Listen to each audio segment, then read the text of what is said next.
कर्म की गति बड़ी गहन है।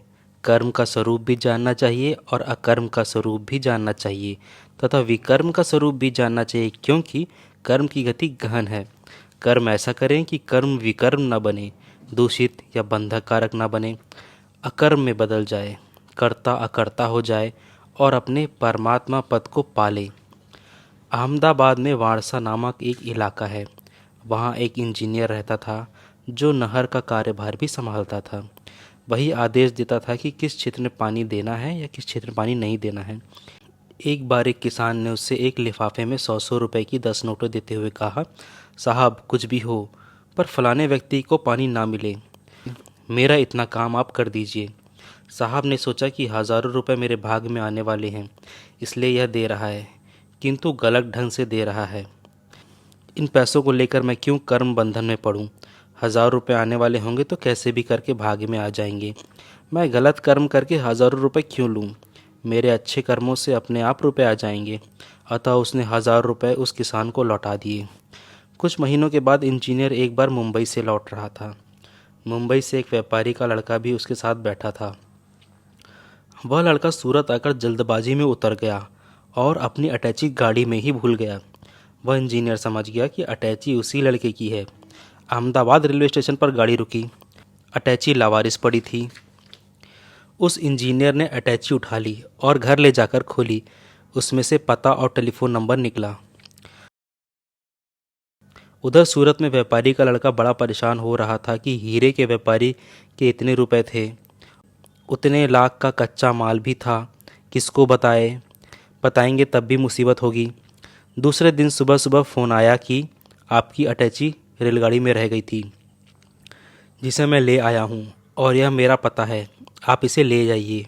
बाप बेटा गाड़ी लेकर वारसा पहुँचे और साहब के बंगले पर पहुंचकर उन्होंने पूछा, साहब आप ही ने फ़ोन किया था? साहब ने कहा, आप तसल्ली रखें, आपका सब सामान सुरक्षित है। साहब ने अटैची दी। व्यापारी ने देखा कि अंदर सभी माल सामान एवं रुपए ज्यों के त्यों हैं। ये साहब नहीं भगवान हैं, ऐसा सोचकर उसकी आंखों में आंसू आ गए। उसका दिल भर गया। उसने कोरे लिफाफे में कुछ रुपए रखे और साहब के पैरों पर रखकर हाथ जोड़ते हुए बोला, साहब फूल नहीं तो फूल की पंखुड़ी ही सही, हमारी इतनी सेवा ज़रूर स्वीकार कीजिए। साहब ने कहा, 1000 रुपये रखे हैं ना? व्यापारी ने कहा, साहब आपको कैसे पता चला कि 1000 रुपये हैं? साहब ने कहा, 1000 रुपये मुझे मिल रहे थे बुरा कर्म करने के, किंतु मैंने वह बुरा कार्य यह सोचकर नहीं किया कि यदि 1000 रुपये मेरे भाग में होंगे तो कैसे भी करके आ जाएंगे।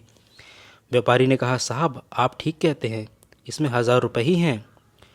जो लोग टेढ़े मेढ़े रास्ते से कुछ गलत ले लेते हैं वे तो दुष्कर्म कर पाप कमा लेते हैं, लेकिन जो धीरज रखते हैं वे ईमानदारी से उतना पा ही लेते हैं जितना उनके भाग्य में होता है।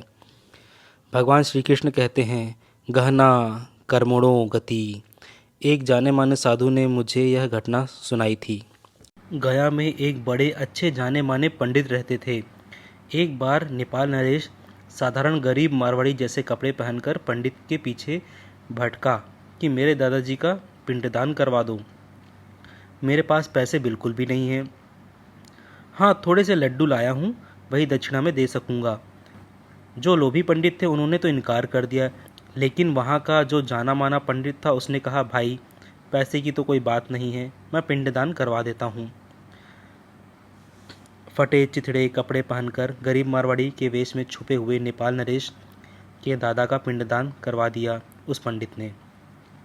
पिंडदान संपन्न होने के बाद नरेश ने कहा, पंडित जी पिंडदान करवाने के बाद कुछ न कुछ दक्षिणा तो देनी चाहिए।